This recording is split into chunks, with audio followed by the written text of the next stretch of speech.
Guerra na Selva Podcast, tudo bom, meus amigos? Mais uma vez aqui com vocês, nesse estúdio maravilhoso aqui da TV Onda Digital, canal 8.2. Não esqueça de nos assistir todas as terças-feiras às 8 horas da noite, hein? Nós temos um encontro marcado aqui com Guerra na Selva Podcast. Vocês já me conhecem, agora vão conhecer o nosso convidado ilustre desta noite, que é o nosso professor Orlando Cruz, ex-combatente do NPR do Primeiro Bis. É isso aí, né não, Cruz? Selva, meu irmão, como é que você tá? Tudo bem, graças a Deus. Seja bem-vindo, meu irmão, seja bem-vindo. Muito obrigado. Saúdo a todos os nossos ouvintes, nossos telespectadores da nossa podcast. E dizer o seguinte, que é com muita honra, com muita alegria que eu estou aqui participando desse programa, para a gente bater um papo sobre a nossa vida, nossa passagem lá pelo nosso EB, pela parte da infantaria lá do Primeiro Bis. Coisa boa. Dizer que a gente continuou o nosso caminhar, mas não deixamos, porque na nossa pele está o verde oliva do Exército Brasileiro. Coisa boa, hein, Cruz? Cruz eu conheci quando cheguei em Manaus, já tem um tempinho, né? E a gente travou mais contato, né, Cruz, quando eu comandei o SIGS, né? Sim, comandante. Porque eu não tinha, a gente não tinha muito contato com o pessoal da AHORA, né? Que é da Associação dos Oficiais da Reserva da Amazônia.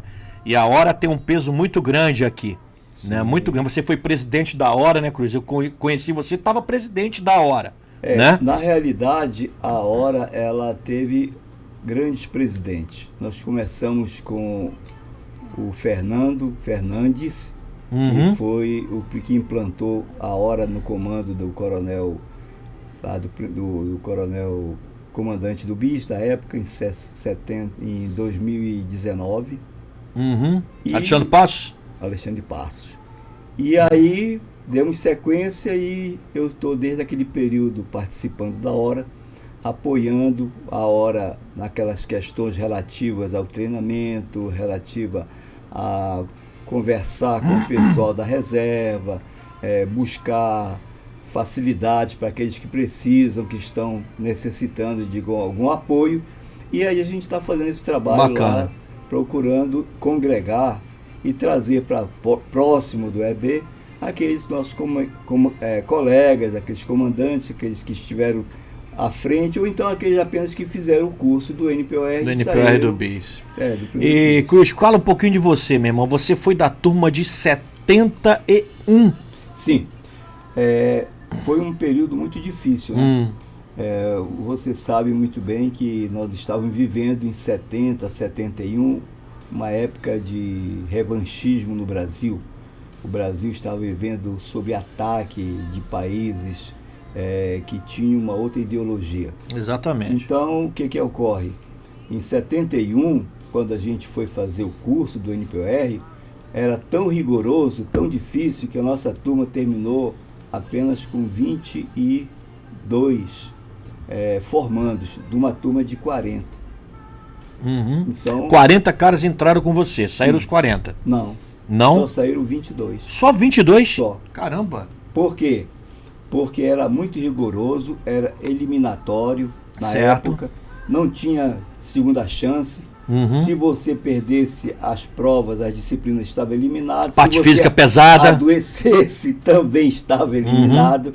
Então era uma situação muito difícil. Então muita gente ou pediu para sair, aquele negócio que você bem conhece. É isso aí. Sim, senhor. Não, senhor, quero ir embora. Quero ir embora. É isso aí. Então, fora isso, também tinha a questão do curso ser também um curso voltado para a questão da engenharia, de conhecer toda a cartografia, toda a questão do armamento, munição e tiro. Então era um curso bem elaborado, né? Muito bacana. Bem elaborado. Sugado, Coronel Makoto Kayama. Então ele era o instrutor-chefe do NPR na época. Show de bola. Então, você lembra quem era o comandante do BIS naquela época? Naquela época, quando você entrou no NPR? Era o coronel Eli de Andrade Pires. Segundo comandante do primeiro BIS. Depois se transformou em primeiro BIS, né? Eles ficavam 2 anos lá como comandante, depois eram transferidos, ou ia para a reserva, ou então pegavam uma outra unidade para servir. É isso aí. A gente sabe que o bis daquele, ele criou várias outras unidades também, né? Sim, Na Amazônia, né? Foi A célula máter da infantaria de selva. Isso é interessante. O 54 bis foi praticamente nasceu dentro do primeiro bis. E quem foi o primeiro comandante lá foi o Coronel Lampert. Coronel Lampert. Tá? Coronel Lampert, que coisa boa, hein? Coisa boa. Um visionário. Conheci o Coronel Lampert, vou contar essa passagem aqui. Depois eu entro de volta na minha parte, como é que eu consegui sair do bis, como é que eu consegui avançar e chegar onde eu cheguei hoje. Nós estamos fazendo uma manobra lá no Bico do Papagaio. Qual era a intenção? Era sair dali do Maranhão, atravessar aquele bico de Goiás para poder atravessar do Tocantins para aquele outro rio. E aí quem estava comandando pelo bis era o Coronel Lampert. Essa operação era uma operação muito difícil, porque os que estavam comandando ali estavam imbuídos de fazer o trabalho de reconhecimento do local. E aí o Coronel Lampert disse que a gente ia fazer a travessia a pé. Ele era major, capitão naquela época? Capitão. E aí ia fazer a pé. E a gente começou a fazer a travessia. Coisa boa, hein? Chegamos naqueles aviões Búfalo, né? Em Carolina. De Carolina a gente foi para terra das cachoeiras. Imperatriz, isso. E em Imperatriz atravessamos o rio e começamos a fazer a caminhada por dentro do Bico do Papagaio, ali em Goiás. Ali. Coisa boa, hein? E quando a gente já está com 2 dias de caminhada, houve uma ordem de evacuar o ambiente. Voltamos, retornamos, fomos para Marabá. Pegamos o avião, fomos para Marabá e ficamos em Marabá, acantonados, esperando voltar para Manaus. Ninguém sabia o que aconteceu. Ninguém sabia naquela época o que estava havendo ainda, né? Quando chegamos no bis, aí foram contar que o destacamento precursor deu de cara com os guerrilheiros que já estavam lá. Olha aí. Aí a gente estava com festim, né? Aí não tem como, né? Aí voltamos, aí foi quando começou a fazer as operações para começar a enfrentar. Porque quem começou a fazer essas operações, na realidade, foi o pessoal do 2º bis de Belém do Pará. Só que eles não tinham essa visão, essa expertise que o primeiro bis tinha. Já existia essa expertise do primeiro bis. E aí eles levaram o ferro. Tá vendo? Eles começaram a fazer esse trabalho. Até porque eles também confiavam muito no apoio da Polícia Militar. Sei. Aquele negócio todo que faziam ali naquela região. E aí não deu certo. E aí foi quando o comandante do primeiro bis foi responsável de fazer a montagem de toda a operação. O primeiro bis ia fazer parte integrante juntamente com o pessoal dos paraquedistas que vinham do Rio. E o pessoal que estava em Brasília no Comando Militar do Planalto. Sei. E aí, então, é esse tríade que começou a fazer. Começou as operações lá. lá. Lá no Bico do Papagaio. Interessante pra caramba. Isso é papo pra gente bater aqui. Rapaz, isso é muito de eterno. Trazer o Silva aqui pra contar a história dele. O Silva né? Participou lá. Então, mas aí a gente vê... Vamos ter que marcar outra vez aqui, Cruz, com esses caras aí, que tem história para contar. Tem muita história. Mas retornando aí, quando eu estava lá no NPOR, eu fazia a faculdade de farmácia bioquímica e estava com pretensão de sair médico. Então eu queria fazer medicina. A minha intenção era fazer medicina, estava muito bem posicionado. E quando eu recebi a convocação que eu podia decidir entrar como 2º tenente ou voltar e continuar o curso de medicina. E eu decidi entrar como 2º tenente. Foi uma decisão difícil para ti na época, Cruz? Porque como é que funcionava na época? Foi assim, ó, eu fazia minha faculdade, era de tarde e de noite. Então eu só tinha um tempo para ajudar em casa com meu pai e minha mãe, no comércio que a gente tinha de manhã. Aí, quando eu fui pro exército, eu deixei tudo, né? Deixou para lá, né? Não tinha tempo mais. Não tinha como mais.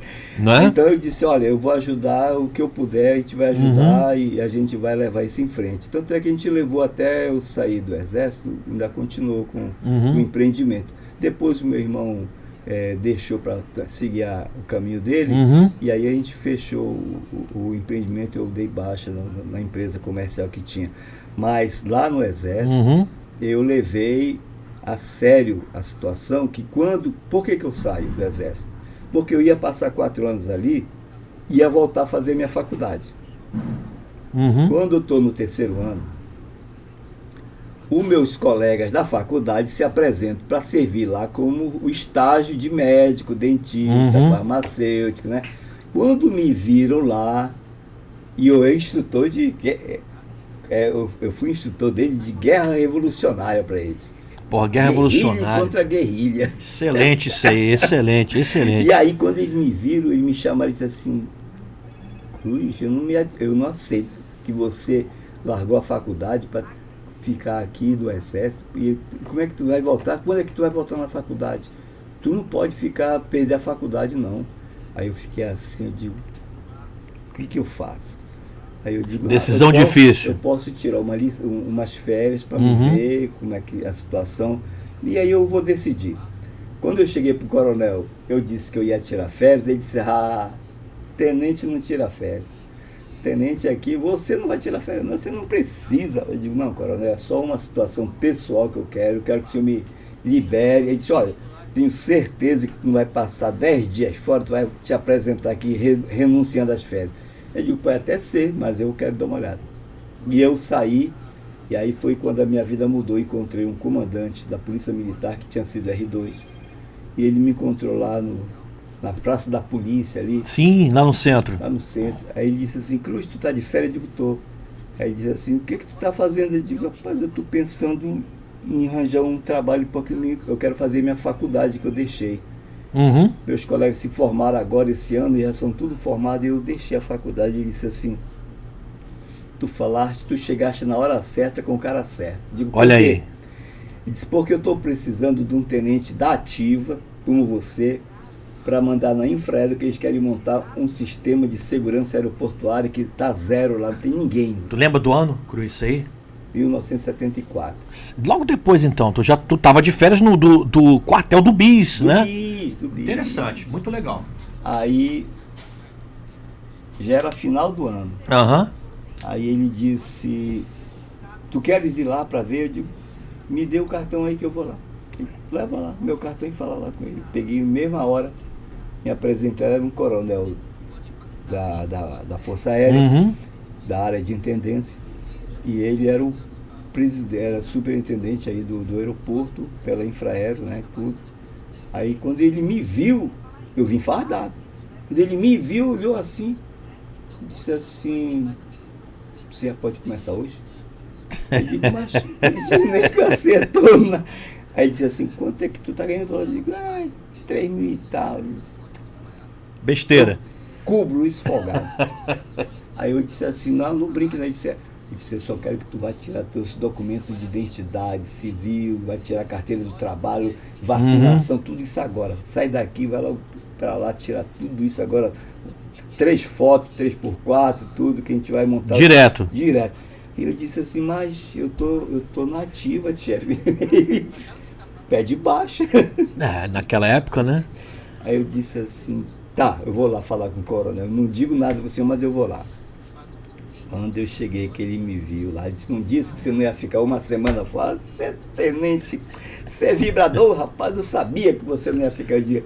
Depois que ele se animou, disse assim, eu quero lhe comunicar uma que situação. Eu tô saindo fora daqui a pouco. Meu pedido de licenciamento aqui. Rapaz, quando ele olhou, ele sentou, ficou branco e sentou, disse, o que é que tu tinha 3 anos lá, não tinha? Tinha 3 anos lá. Interessante, porque tu foi, porra, lá da tua turma, tu foi o cara que foi do Estado-Maior. Novinho, né? Novinho.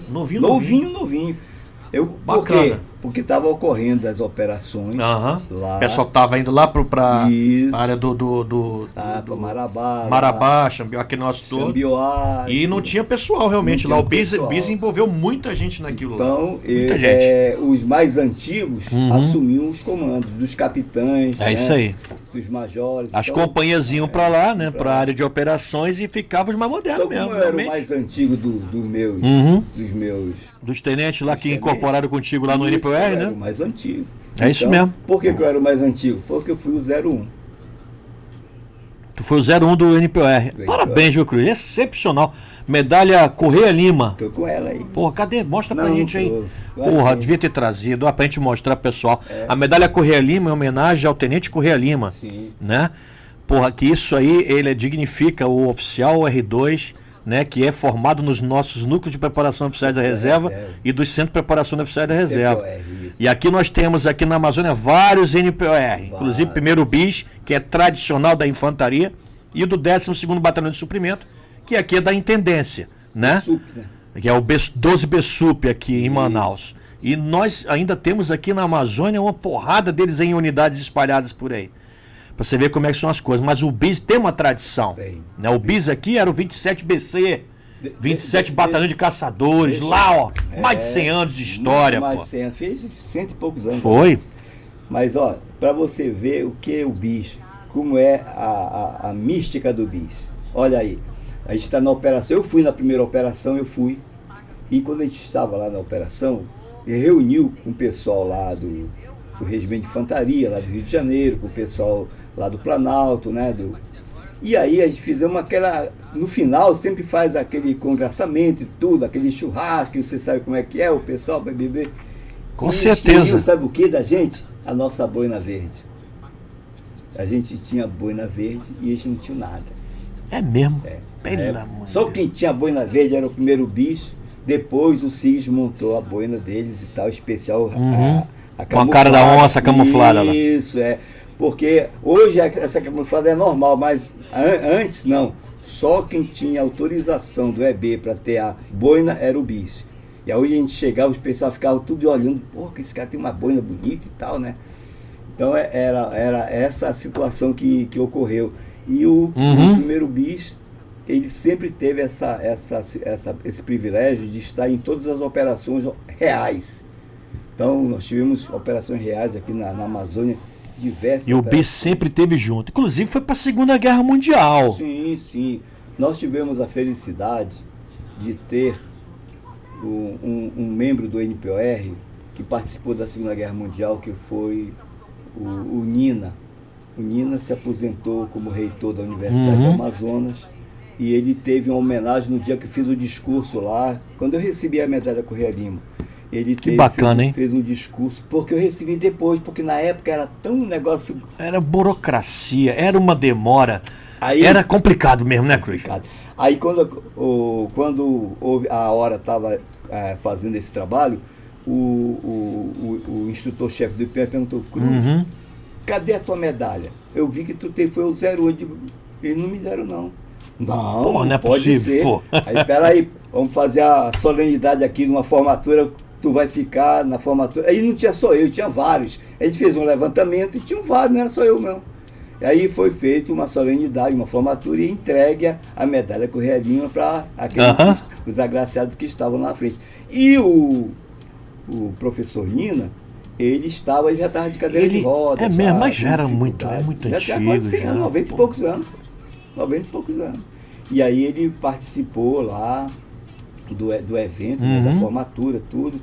E que depois, bacana, né? A história é fantástica, e né? no ano seguinte ele deixou a gente.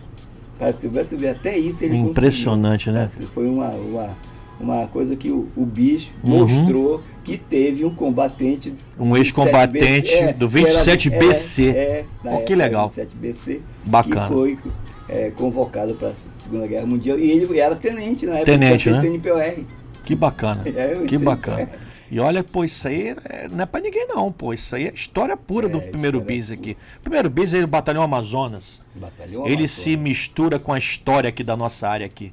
Do nosso estado aqui, da nossa cidade, né? Então não tem um que que não tenha servido ali no SIGS, ali, no BIS ali, que não fale assim, pô, cara, isso aqui é a minha casa.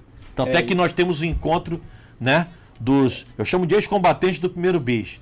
Né, os encontros lá dos antigos dos veteranos, que é muito bacana, muito bacana. Eu já estive nessa segunda edição que foi feita, porque a gente teve as pandemias aí que a pandemia atrapalhou bastante, mas foi eu triste. Te dizer o seguinte, para resgatar essa nossa conversa aqui, que eu tive a felicidade de ser contemporâneo do Coronel Teixeira.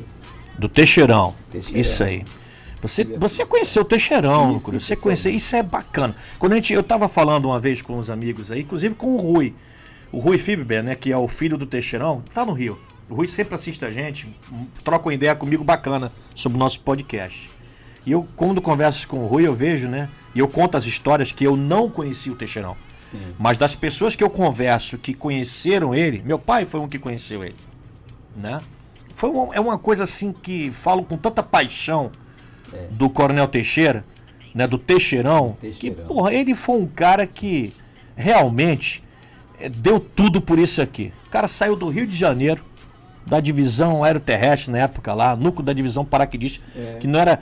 A Brigada de Infantaria Paraquedista estava se criando ainda. Veio pra cá, né, e major de artilharia, então um major, criou o SIGs. Porra, o contato que ele tinha com esse povo daqui da área, da nossa área aqui de Manaus, do Amazonas, era uma coisa sensacional, né, Cruz? Você deve ter histórias pra caramba do Teixeirão aqui aí. que eu posso te dizer, que o convívio que eu tive com o Teixeirão, é o seguinte: Teixeirão já tinha criado o SIGs, e estava nesse período, ele estava como comandante do Colégio Militar. Sim, foi de 75 para cima, 75 a 78, eu acho. 74 a 76, eu acho, porque depois ele foi prefeito. Ele foi prefeito, exatamente. Aí, ele criou o Colégio Militar, né? Aí o que ocorre? Ele estava no Colégio Militar, mas não largava o bicho, rapaz. Ele tinha um amor... Direto. Aí o que ocorre? Ele disse, ele era o master dos desportistas. Aí ele disse assim: eu quero que o bicho represente o CMA na Olimpíada do Exército. Eu vou treinar vocês para vocês ganharem essa porra dessa medalha. Aí eu digo: vamos lá, coronel. Rapaz, bem ele mesmo, né? Tá. E ele começou a assistir o nosso treinamento. Tu sabe que ele era positivo, ou sim ou não. É verdade. E quando foi tu sabe que nesse negócio sempre tem os egos do pessoal, né? Eu vou jogar o que tem que jogar, não porque eu quero me sobressair, nada. Aí ele chegou um dia, ele deu um esporro em todo mundo e disse assim: ó, o bicho era foda. Eu não aceito esse tipo de jogo que vocês estão fazendo. Uns se matam, outros fazem corpo mole. Em função disso, eu vou desclassificar vocês. Vocês não vão mais participar, não. Eu vou tirar essa participação de vocês aqui da Olimpíada. Vocês não vão mais, não. O que eu posso... eu não vou passar vergonha, porque eu jogava pesado. Meu nome, eu queria que vocês fossem para trazer, mas se eu estou vendo que não vai trazer, eu não vou nem classificar vocês, para vocês irem lá para passar vergonha. Aí nós ficamos, assim, tudo bem e tal. Mas ele comandou esse pessoal que foi, porque a gente estava, era no negócio, era quadra, né? Ele não quis o pessoal. Aí ele pegou outro pessoal de corrida, esse pessoal todinho, e levou para fazer a defesa da região aqui. E trouxeram as medalhas. Quem levou? Ele era um cara que era positivo pra caramba. Ele tinha visão, é impressionante. E era a situação dele assim: decidia na hora, não tem negócio de pensar. Tinha não. Ele pensava e dizia assim: ó, já tá assim, tá feito, não sei o quê, acabou, é isso aqui, acabou, não tem negócio de ficar com conversa, eu vou ver, não. Agora acabou, vai ter ou não vai ter? Não, não vai ter, não. Pronto, acabou. Então a gente me lembra que o pessoal ficava todo olhando pra cara do outro e digo: pô, a gente tá querendo levar a sério. Você tinha que começar a querer salto alto para isso, querer aparecer, querer pensar já numa coisa que nem aconteceu, e agora que a gente vai fazer? Que nada, tem que primeiro ganhar o jogo, depois a gente pensa. Com certeza. Então eu tive esse contato com ele lá nessa época. Depois, quando eu saí, depois o contato que eu tive com ele foi que ele já era prefeito. Ele começou a fazer uma revolução na cidade de Manaus. Foi o primeiro prefeito que fez um plano diretor para a cidade, realmente que precisava, contrariando interesses de muita gente.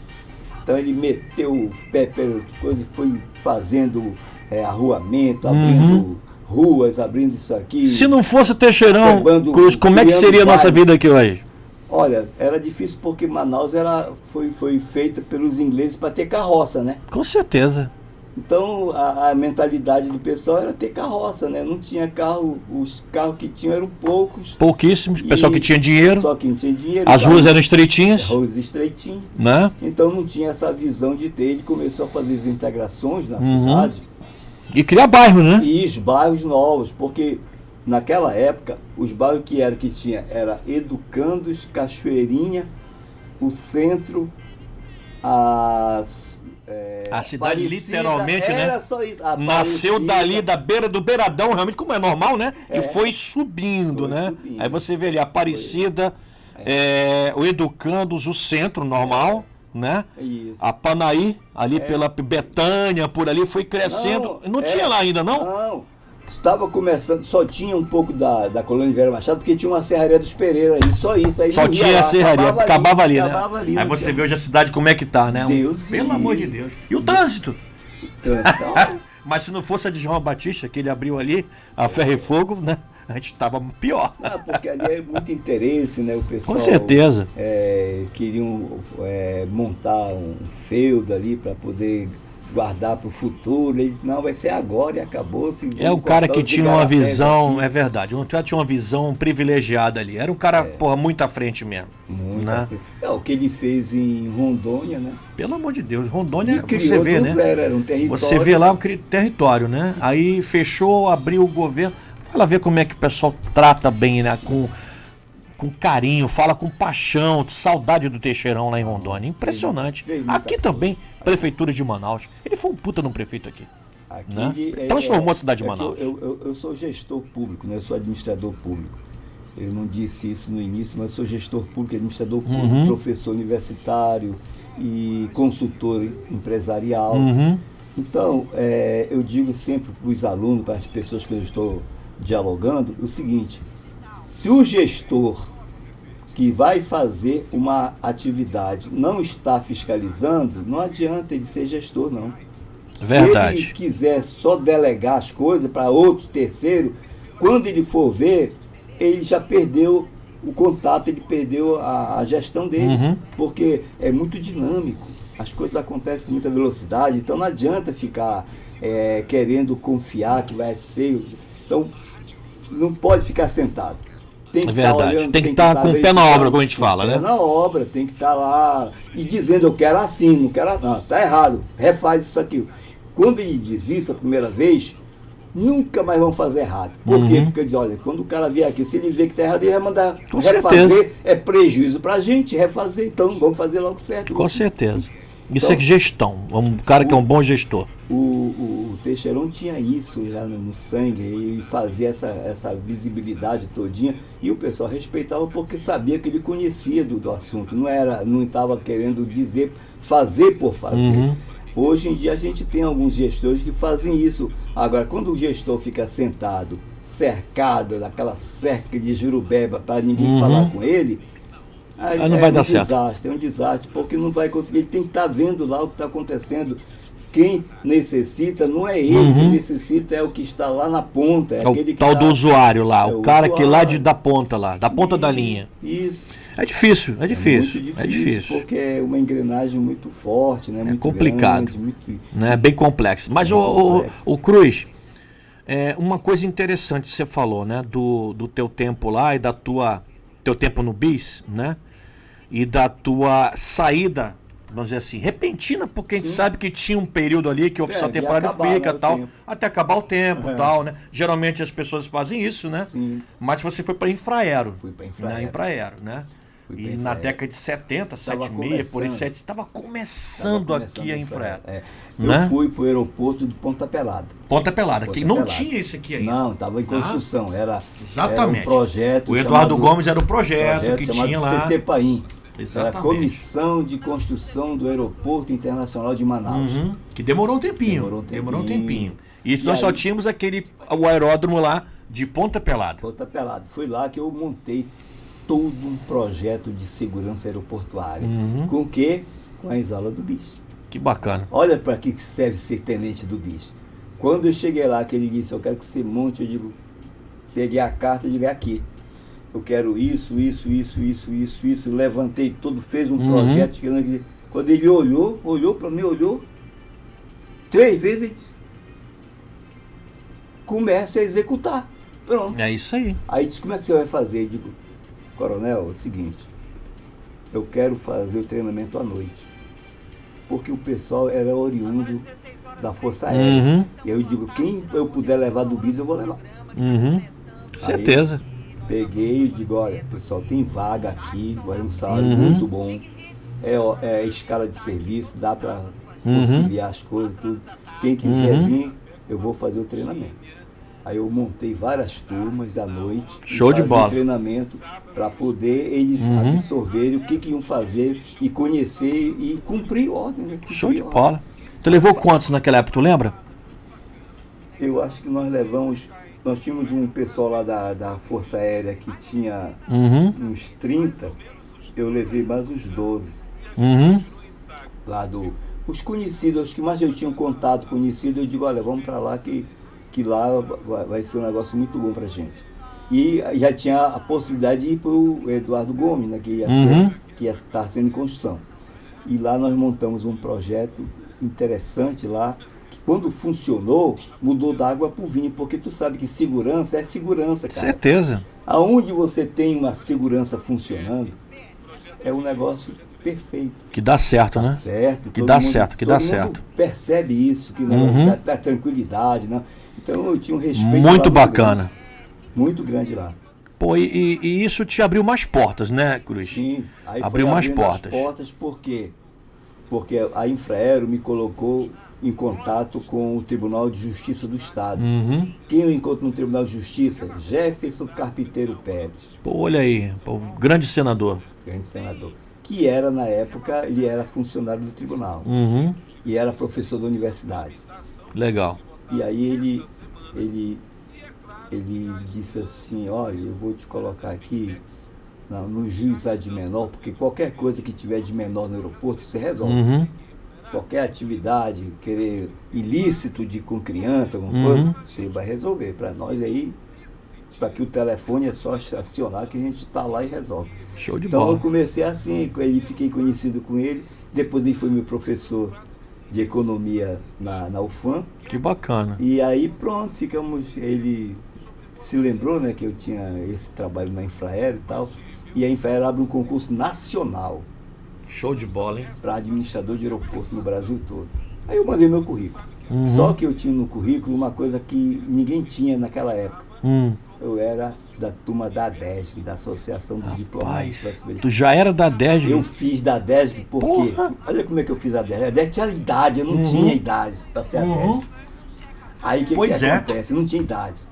Aí eu fui lá e falei com a Silvia Pucu, a professora que era da universidade. Ela me conhecia também, ela foi minha professora na universidade, na UFAM.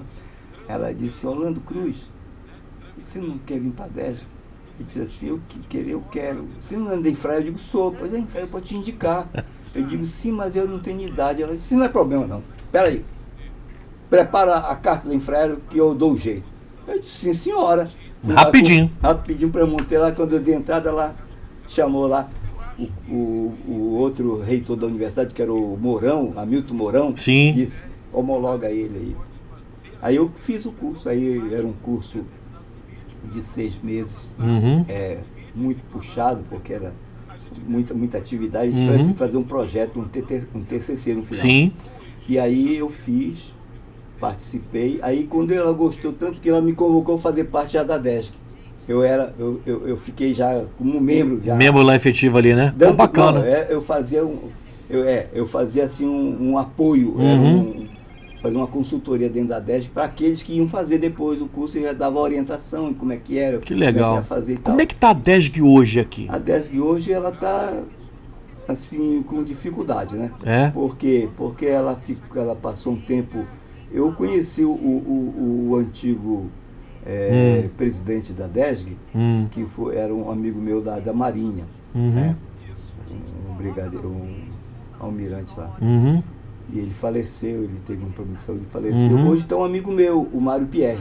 O Pierre, que é professor lá da UFAM. Isso. Da UFAM. O Pierre, conheço o Pierre. O Mário Pierre é o presidente da DESG hoje. Show de bola, bacana. Me convidou e digo, rapaz, bacana. Lá, Digo, qualquer hora dessa eu vou passar aí para fazer uma palestra. Que legal, pra vocês aí. que legal, que legal. Porque a DESG, ela tem, a nível nacional, eu acompanho, a nível nacional, ela tem um peso muito grande a nível Isso nacional. é bom. Bom, a gente sempre ouve falar dos planejamentos estratégicos, né?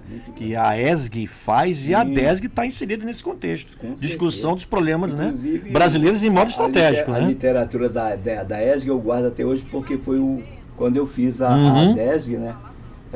Como você falou, né? Todo o trabalho. E como eu fiquei lá um período, acho que eu fiquei uns 5 anos dando aquele apoio ali. Isso, para a professora lá. Até eu tive que me desligar porque eu comecei a viajar muito e como tinha um calendário para cumprir, eu não tinha como cumprir o calendário porque eu estava sempre viajando.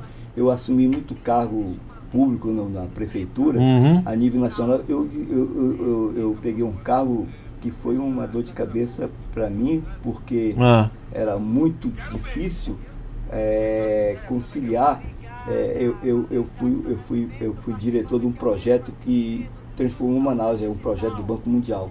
Que legal. Então esse projeto trouxe recursos a fundo perdido para o Banco Mundial, era Ministério do Interior na época e tal, e a prefeitura me contratou, foi me buscar lá eu era da Moto Honda. Olha aí que bacana. Quando eu vi que a Infraero estava começando a mudar os seus diretores, eu estava no topo. Então, digo, daqui rua, né? Não tem mais pra Não tem mais onde. Perspectiva não é das melhores, eu disse né? assim, eu vou botar meu currículo na praça, porque se de repente eu for convocado, eu saio por cima, né? Com certeza. Aí eu encontrei uma amiga que tinha sido da Infraero, ela disse assim, por que não sair da Infraero? Eu digo, rapaz, se aparecer um negócio melhor, eu saio. Ela disse, me dá teu currículo. Não demorou 2 meses, ela ligou, olha, teu currículo foi aceito na Moto Honda, eles estão procurando urgente, vai lá. Coisa boa, hein? Aí eu disse assim, mas e aí? Vai lá, que o negócio é bom. Quando eu cheguei lá, era um coronel também, que era o responsável pela segurança da fábrica toda. Né? Lá tinham várias seguranças. Sei. Aí ele olhou para mim, e disse, se você é formado em administração, você tem isso, é especializado, eu digo, tem tudo. Aí ele disse, então, eu vou te colocar aqui como gerente aqui do projeto, aqui do nosso trabalho aqui, você vai treinar todo esse povo aí, quero que você treine todo o pessoal, você vai ter carta branca na fábrica toda, você manda em tudo aqui, porque tu sabe que fábrica de japonês é assim, o teu crachê é verde, só no verde. No vermelho, isso aí. Só anda no vermelho. É isso aí. No branco, só anda no branco. Então, isso aí. Se tu é pego no outro cartesiano setor, mesmo, é aqui. É assim mesmo. Senão já era. Pode sair. E o meu andava em qualquer área, porque eu fiscalizava o que estava acontecendo. E aí foi uma grande aula. Eu estava indo, já estava eles tinham uma turma que eles mandavam para o Japão treinar. Sei. E vinha uma turma do Japão para a Moto Honda aqui treinar. Eu estava na turma aqui do Japão, então eu não acreditava, nunca ia sair da rua. Porque eu estava na turma para ir para o Japão. Coisa boa, hein? Aí, estudando japonês já, estava fazendo o curso à noite, japonês lá na fábrica. Quando eu recebi esse convite, e aí eu aceitei o desafio. Aí quando eu cheguei, que eu disse que eu ia sair, disse, não acredito, mas tu vai largar o certo pelo duvidoso? Não é assim não, é duvidoso, lá é político, tu tá um dia tu tá fora, rapaz, é assim que funciona, eu digo, calma. Aí disse, vou te fazer um negócio aqui de pai para filho, tu vai, mas tu fica aqui, eu não vou dar bastante pra carreira não. Se tu vê que o negócio lá não é o que tu tá querendo, tu volta. Tu continua aqui como se nada. Aí eu digo, pode lá. Não, vai lá e tal. Que horas tu fica? Eu digo, olha, meu horário é de 7 a 1 da tarde. Então depois tu vem pra cá que a gente não tem problema nenhum, não. Por mim não tem problema. Aí eu fiquei fazendo isso. Só que eu montei um projeto nacional, eu comecei a viajar. Aí eu fui lá e disse, olha, o senhor vai ter que dar baixa na minha carteira, porque agora eu começo a viajar pro Brasil todo e eu não vou poder estar aqui. Porque agora eu tô. Ficou pesado. Fica ruim, pai. Aí ele pegou, sabe, então tudo bem e tal, mas tu sabe, se tu precisar, pode vir pra cá, porque a gente gostou do teu trabalho aqui, tu fez um trabalho que realmente... Porque eu implantei um projeto lá que era como é que se diz? Era um sonho do japonês, que era acidente zero na fábrica. Isso aí é uma meta, né, que tem que ser atingida a qualquer custo, né? Ainda mais na complexidade que é a Moto Honda. Então tem muita máquina que dava acidente muito Imagino. fácil. Então tinha área de galvanoplastia, tinha área de fundição, tinha muitas áreas lá que você, acidente era toda ali. Então eu ficava em contato geralmente com o médico do trabalho, com o enfermeiro do trabalho, com o assistente social, com o psicólogo, tudo isso aqui eu comandava esse povo todinho lá. E aí ele ia perder esse cara que fazia esse trabalho, né? Que tinha essa... E por quê? Olha aí como é que tudo funciona. Eu não falei que eu comecei a fazer medicina, que negócio. Quando eu cheguei lá, eu sabia, cara, o que precisava. Porque a base da faculdade lá me dava condição para me conversar com o pessoal. A experiência adquirida ali mesmo. Com certeza. Ninguém ia dizer. Aí você vai vendo as coisas ali, você vai... Da maneira que você vai implantar em outro lugar. É a experiência mesmo. E aí, com certeza. Outra coisa também importante que eu trago até hoje. A minha vivência da Infraero, quando eu fui para Tabatinga. Eu fui o primeiro administrador civil da Infraero em Tabatinga. Porque lá era colônia militar. Colônia militar de Tabatinga. Tive que me apresentar lá para o Coronel Bob, que era o comandante lá da fronteira. E que agora eu fui fazer uma visita agora, e até me deram um cap lá para mostrar que eu passei por lá. Disse, olha, tá aqui, ó, de lá, que é 8º bis, né? 8º bis lá. Na época era o primeiro BEF. BEF. Aí agora também lá é Fortaleza de São Francisco, né? São Francisco Xavier de Tabatinga. Servi lá. Meu pai serviu lá na década de 70. Lá no pelotão de Chirão do Equador. De 72 a 76. Eu era moleque, tinha 2, 3 anos de idade quando fui pra lá. Aí depois eu servi lá como tenente e capitão. Pois é. 97, 98. Foi muito bacana. Ali é fantástico. Eu estive fantástico. Lá agora, o ano passado eu estive lá, que a gente foi fazer um trabalho lá, que agora tem várias universidades lá, e eu representando a Universidade do Amazonas, eu fui fazer um contato lá em Benjamin Constant, que tem um centro avançado lá da UFAM. E também tem uma UEA lá em Tabatinga, tem um IFAM em Tabatinga, e nós fomos também na Universidade da Colômbia, lá em Letícia. Pô, ali tá fantástico aquela tríplice fronteira agora, né? Tá bem desenvolvido, né? Faculdades 1000 ali, tudo, tá levando pra galera de lá o conhecimento, né? Realmente, né? Isso aí é uma inclusão, né? Uma inclusão muito bom. Porque na época que eu fui lá só tinha uma rua, né? Só a Avenida da Amizade. Só tinha rua. Engraçado, né? Quando eu saí de lá, cheguei lá, não tinha faculdade lá. Não. Saí de lá, não tinha. Isso foi depois, já no início dos anos 2000, por ali, né? 2000 e pouco. 2005, por aí, que foi a UEA, né? Pô, isso foi muito legal, cara. Desenvolvia mesmo lá. O pessoal dali precisava disso, pô. Com certeza. Ali é uma região muito rica. Show de bola. Rica ali. Ali tem uma diversidade muito grande. E aquilo ali, eu tô tentando registrar em livro toda aquela experiência que eu tive lá na época. Você está escrevendo o livro, então? Que coisa boa, hein? Sobre aquela situação que vivia ali, as pessoas que... Como é que conviviam aquela situação e como é que continua hoje a mesma situação. Eu passei agora lá daquela lancha, que a gente vai de lancha lá, Tabatinga, Benjamin, né? E aí eu ficava olhando de... Mesma coisa. Impressionante, né? Mesma coisa. Caramba, rapaz, é muita água, é muita história. É muita barranco, água. Eu tenho grandes amigos lá até hoje, lá, muito bacana. Eu devo ir a Tabatinga agora no final do mês de maio, né, para rever lá como é que tá o batalhão, o CEPSOL e o pessoal que a gente conhece lá na área. Vamos ver. É muito bacana, é muito bacana. Quando eu fui, o Fabiano até me conseguiu, intermediou para me ficar lá no hotel de trânsito ali? Que bacana. Fabiano é sensacional. Um grande abraço para Fabiano Afonso. Amigo nosso aí. Turma de 76 do NPR do BIS, hein? Show de bola. E aí eu gostei muito de registrar isso, porque o Exército, para mim, o EB, as Forças Armadas, foram uma escola importantíssima na minha vida. Importantíssima por quê? Porque eu já trazia de berço todo um conhecimento. Bacana. Então, eu adquiri com meus pais toda uma base de conhecimento, uma fortaleza todinha, e o Exército apenas forjou aquilo de uma situação que aonde eu chego, uma vez eu escutei um camarada dizer, assim, uma indireta para mim, porque eu sempre fui diretor financeiro nas organizações, diretor administrativo financeiro. Aí o cara diz assim, Não sei por que Deus dá asa para quem não sabe voar. Hum. Aí estava dando indireto porque ele queria que eu roubasse a instituição, né? E eu dizia assim, não, aqui, Que valor é esse? prestação de Não é? contas tem que ser certinho, companheiro. Não tem negócio de mais, menos, não. Vamos fazer aquilo que é nossa obrigação de fazer. Não interessa. Se você vier com uma conversa para mim, eu digo, olha, não é comigo não. Essa São os conversa... tais valores, né, Cruz? Como é que você vai ter uma...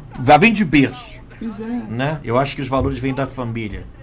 E depois você chega lá, né? Você vai colocar isso lá em prática, o que você aprendeu de berço.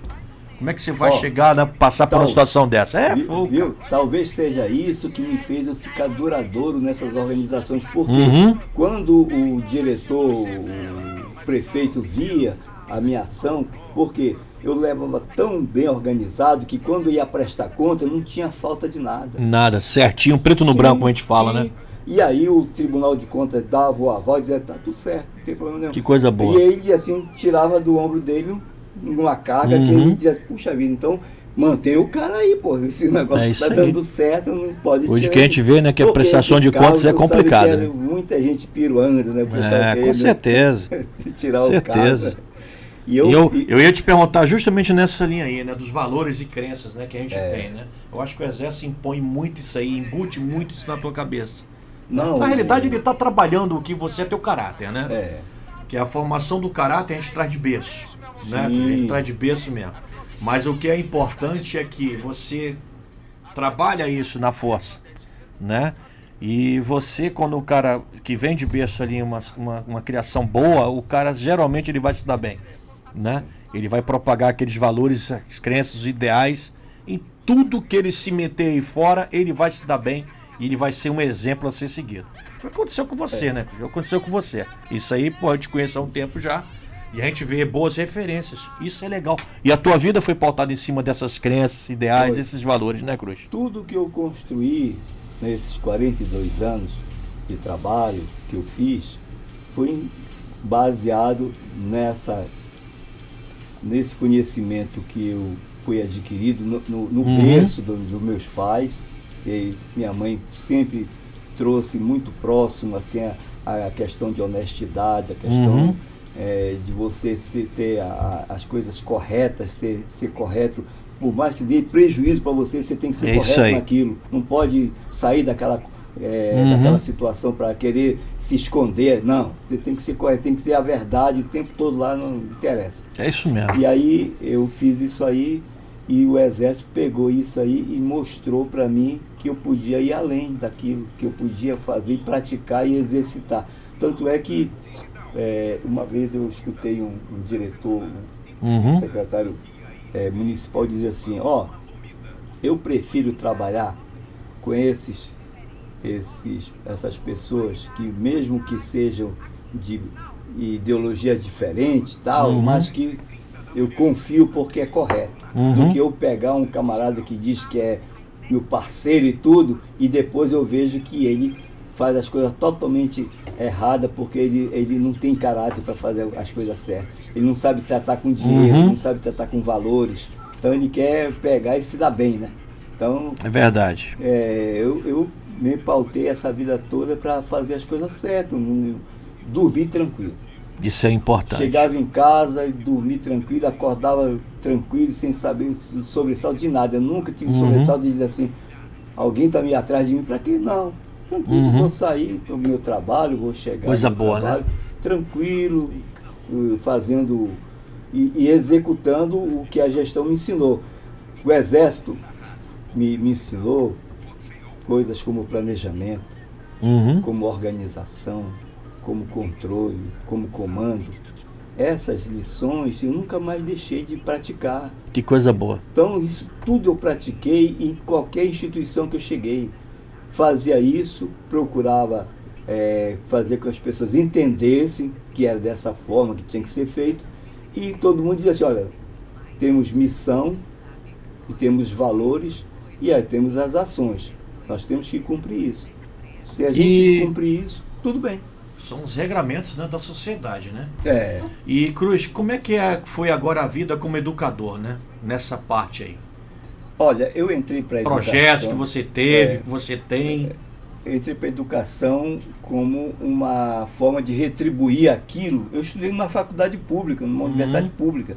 Eu tinha que repor para a sociedade aquilo que eu adquiri, que é o conhecimento. Então, eu procurei me esforçar, fazer tudo. Então, tem uma brincadeira que o pessoal diz assim, vamos tomar uma ali e tal. Eu digo, pô, tem uma prova na faculdade. Pô, mas está estudando, você já está ficando velho. Eu digo, não, eu estou fazendo uma pós-graduação, estou fazendo um mestrado, estou fazendo doutorado. Aí isso é importante. Aí o cara diz assim, mas pô, só vim estudando, pô, a gente está aí. Eu digo, calma, rapaz, um dia me serve. A vida é eterno conhecimento, né? A busca do conhecimento. Um dia me serve isso. É verdade. E aí quando começa a servir, quando é que começa a servir? É quando você vai para a seleção, aí o cara olha o teu currículo e diz assim, não, mas não posso desconhecer isso aqui não. Vamos ver, faz a prova prática. Se ele passou, tá logo. Tá dentro. Não tem mais para onde correr não. Então foi assim na UEA, na UFAM, todas as faculdades que eu ministrei. Então deve ter uma porrada de gente que foi teu aluno aí, que tá bem pra caramba por aí, né? Eu me lembro com a luz do teu conhecimento, né, cara? Do teu ensinamento para esse pessoal. Eu me lembro que eu andava com a minha esposa na época que ela fez uma cirurgia do coração lá na Ponta Negra. De noite a gente ficava até tarde andando ali, que ela precisava caminhar. Tem que caminhar para poder pegar, aquecer o corpo e tudo, a circulação fica boa e tal.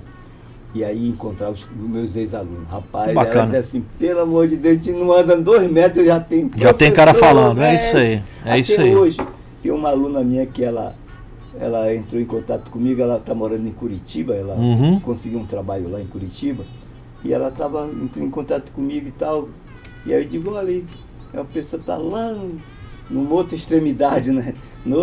Tá vendo?